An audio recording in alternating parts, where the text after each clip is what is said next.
Selamat datang di channel Wiro Cebong. Jangan lupa untuk subscribe, like, dan share video ini. Assalamualaikum warahmatullahi wabarakatuh. Bismillahirrahmanirrahim. Alhamdulillahirrabbilalamin. Allahumma salli ala sayyidina Muhammadin wa ala alihi wa sahbihi ajma'in. Amma ba'du. Saudara-saudaraku sebangsa dan setanah air dimanapun Anda berada, bertemu kembali dengan Wiro Cebong. mudah-mudahan panjenengan semuanya, saudara-saudara semua, selalu dalam rahmat Allah Subhanahu wa Ta'ala.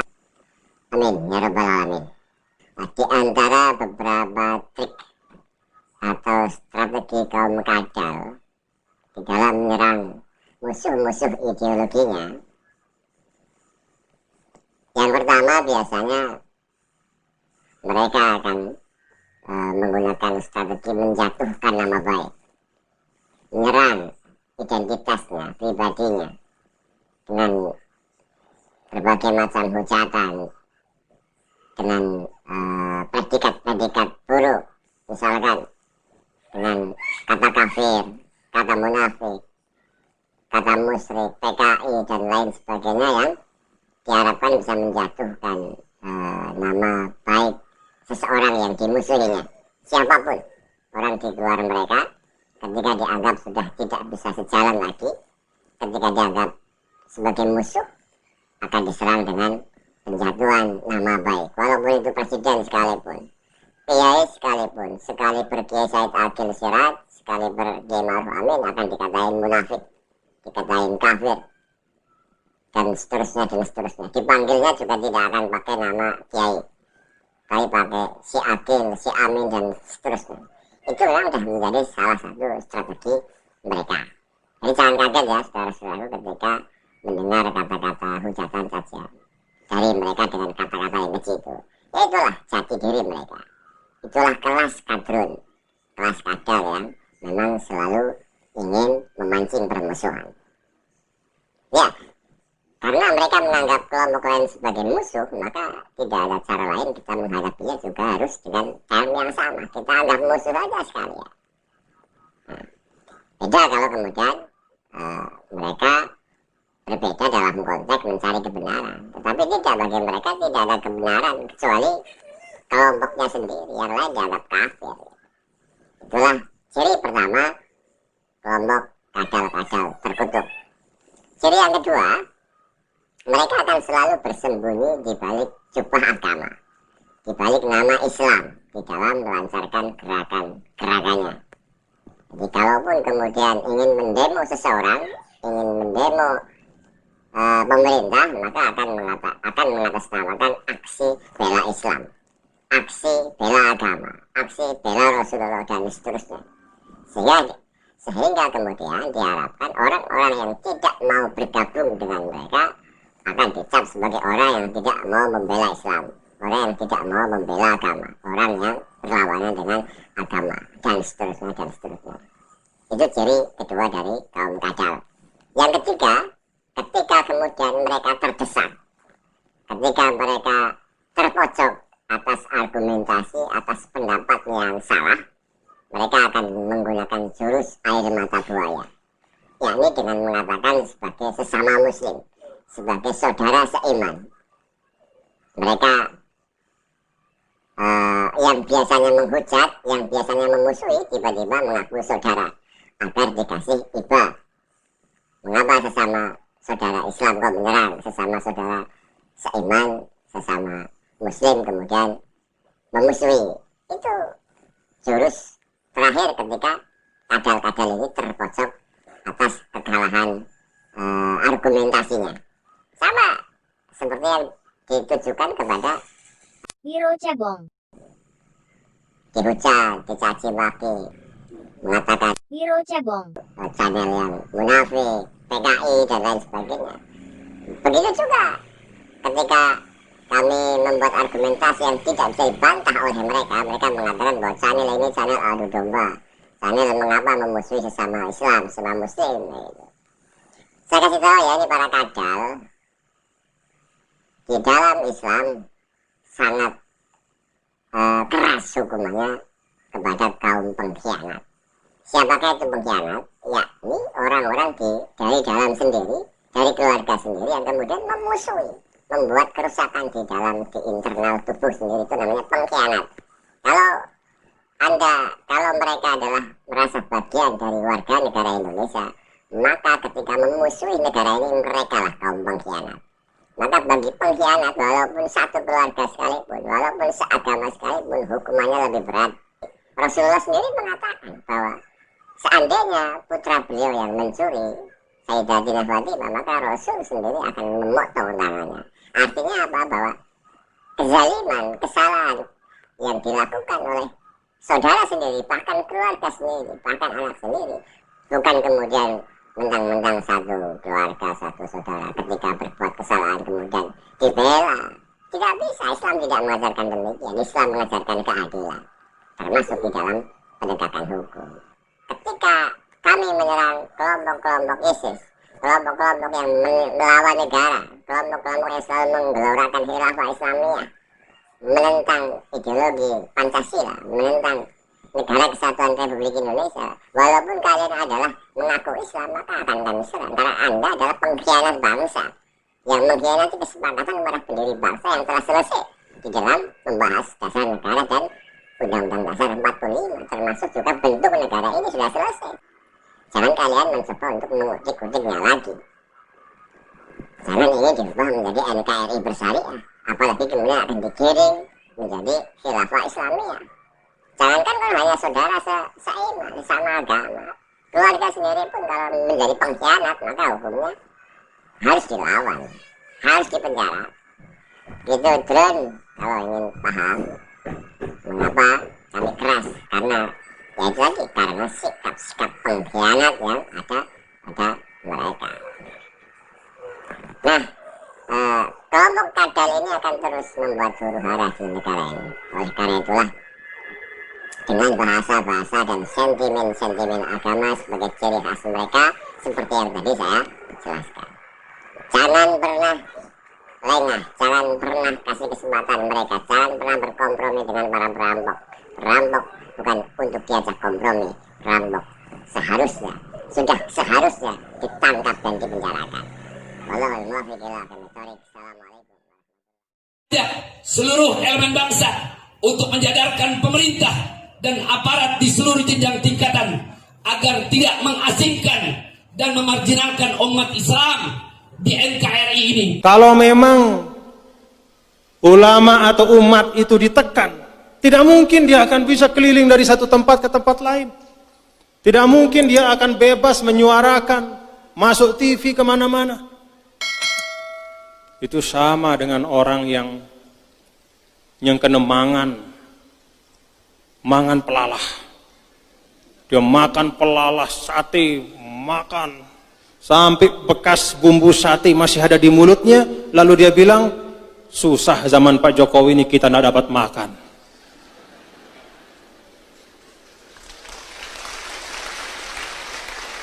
Haluhu yukadzibu qawlahu.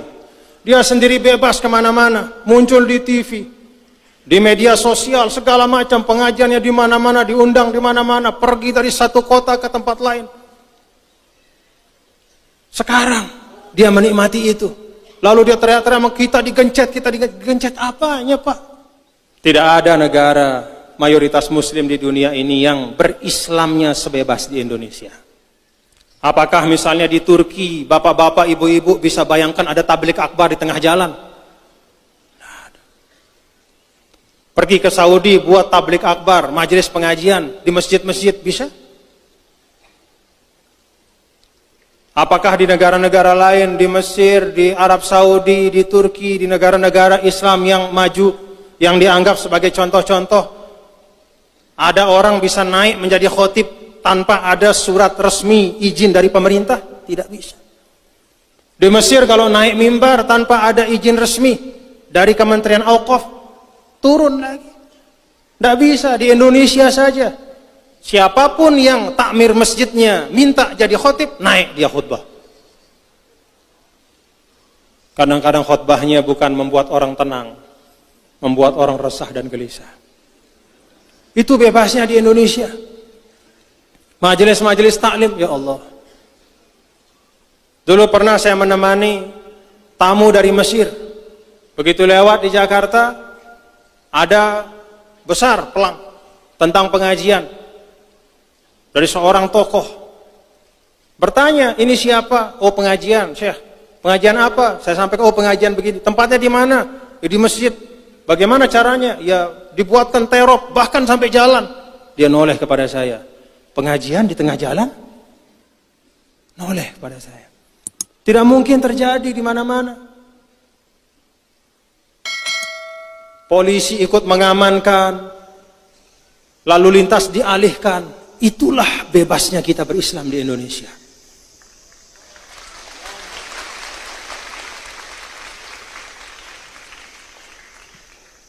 Lalu masih kita bilang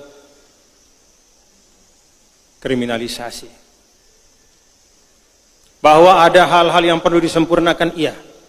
Bahwa ada hal-hal yang perlu diperbaiki, ya harus. Tetapi zolim kita kepada kita sendiri sebagai bangsa kalau mengatakan bahwa kita tidak bisa berislam dengan baik di Indonesia. Ada yang pernah menghalangi untuk kita melaksanakan syariat Islam? Sholat 5 waktu, pergi ke masjid. Tidak kurang masjid di Indonesia ini. Yang sering disampaikan oleh Pak Yusuf Kalla itu, Indonesia adalah negara yang paling banyak masjid dan musolanya. 800.000 masjid dan musola seluruh Indonesia. Tepuk tangan. Tepuk tangannya untuk masjid dan musolanya. Jamaahnya masih kurang. Jadi tidak kurang-kurang. Kalau di tempat-tempat yang lain yang menjadi pemikiran bagaimana mencukupkan jumlah rumah ibadah, jumlah masjid. Kalau di Indonesia yang jadi pikiran bagaimana mengisi masjid. Tetua tonde? Tetua tonde? Mau berekonomi secara islami di Indonesia, oh undang-undangnya lengkap. Tidak kurang undang-undangnya. Yang kurang apa? Semangat umat Islam untuk menggunakan undang-undang itu. Bank-bank syariah itu sudah banyak. Termasuk terakhir Bank NTB Syariah. Kita konversi penuh menjadi bank syariah. Wadahnya sudah ada, lengkap. Mau munakahat, mau melaksanakan tuntunan-tuntunan bersuami istri, menikah, dan semua kaitannya secara islami, Indonesia lengkap undang-undangnya. Mau berwakaf secara Islam, Indonesia ada undang-undang wakafnya. Semua diatur. Itulah fasilitasi. Sehingga kalau sebagian ulama mengatakan negara Islam itu pertama adalah negara yang sebagian besar penduduknya adalah Muslim, Indonesia sudah masuk di situ. Negara Islam adalah negara yang tazharu fihi syara'iul Islam, yang bisa ditampakkan syiar Islam secara terbuka. Dicontohkan oleh Imam Nawawi, sholat 5 waktu. Di Indonesia ini bukan hanya sholat 5 waktu.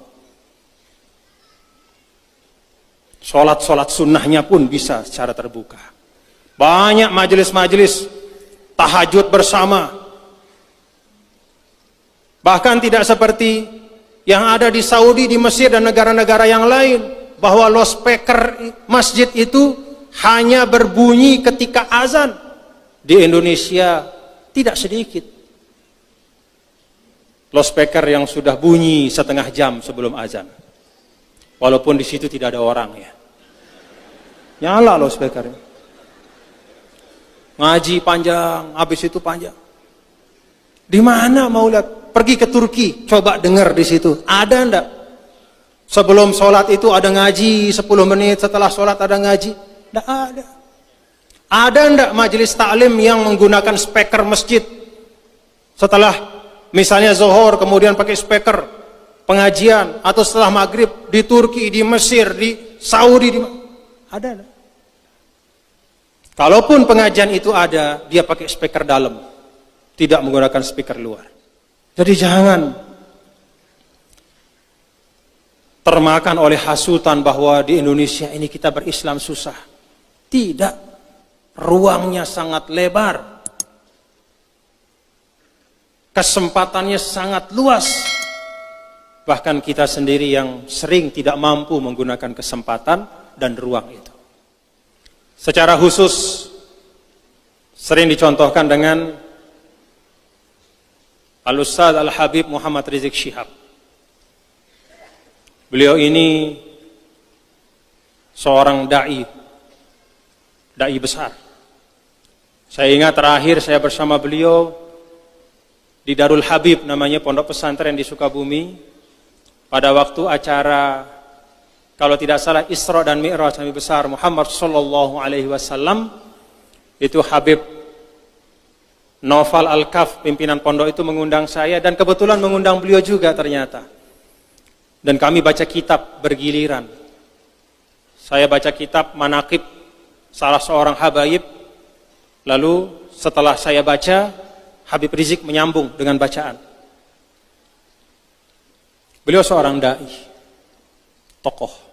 Dikatakan dan dicontohkan oleh banyak pihak bahwa pada masa Bapak Jokowi ini ada kriminalisasi. Contohnya kepada Habib Rizik. Apa yang sebenarnya sekarang terjadi? Benar bahwa Habib Rizik pernah ditersangkakan, tapi kemudian di SP3-kan. Ada proses hukum, lalu SP3. SP3 itu artinya tidak masuk pengadilan, apalagi masuk penjara. SP3 itu stop prosesnya. Di masa sebelum Pak Jokowi, Habib Rizik tidak hanya ditersangkakan, bahkan beliau diterdakwakan, diadili, dipenjara, dan menghabiskan waktu hukuman di penjara sampai beliau bebas.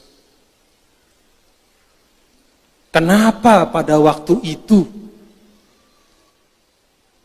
tidak ada yang mengatakan kriminalisasi ulama? Apakah masih tidur seperti Ashabul Kahfi dan baru sekarang bangun? Ini pertanyaan sederhana. Kemana Anda dulu ketika beliau di penjara? Kenapa Anda tidak mengatakan bahwa pemerintahan sebelum Pak Jokowi kriminalisasi ulama? Tidak ada yang ngomong begitu. Padahal yang dialami dan yang diderita oleh Habib Rizik Syihab itu jauh lebih berat dari sekarang. Kalau sekarang tersangka tapi selesai SP3, tidak jadi karena tidak cukup bukti. Tapi kalau dulu tidak hanya tersangka, terdakwa, terpidana, menunaikan hukuman, mana yang sekarang membela beliau itu dulu? Mana? Artinya apa Bapak-bapak? Suara-suara yang menggunakan nama beliau sebagai alasan terjadi kriminalisasi ulama, suara-suara itu semata-mata adalah suara mereka yang tidak suka kepada presiden. Karena tidak suka saja. Kalau memang betul ukurannya adalah apa yang menimpa beliau, justru beberapa tahun yang lalu jauh lebih berat. Tapi dulu tidak ada Pak Jokowi masalahnya. Dan tidak ada kepentingan politik. Oleh karena itu Bapak-bapak, Ibu-ibu, Saudara, terkait dengan isu-isu seperti ini, mari kita kembalikan kepada kenyataan. Apakah ada benar bahwa kita sebagai umat Islam ini tersulitkan di dalam mengamalkan Islam di Indonesia? Nih saya tanya, muslimat, ada merasa sulit? Lalu ngaji susah? Sembahyang susah? Apa Malik? Taik haji susah? Ya memang susah kalau taik haji, tapi susahnya bukan karena pemerintah bikin susah, tapi karena kuotanya terbatas. Tidak ada hal yang menunjukkan dengan nyata bahwa ada kriminalisasi atau ada upaya untuk meminggirkan umat Islam. Ini saya sampaikan Bapak-bapak, mengajak kita semua berpikir. Apa yang kita baca di media sosial itu sebagian besarnya itu hoax, bohong. Apalagi yang ajaib-ajaib. Ajaib-ajaib. Ada katanya tiba-tiba surat suara sudah tercoblos. Ternyata bohong. Satu persatu ketahuan bohong. Inna lillahi wa inna ilaihi raji'un.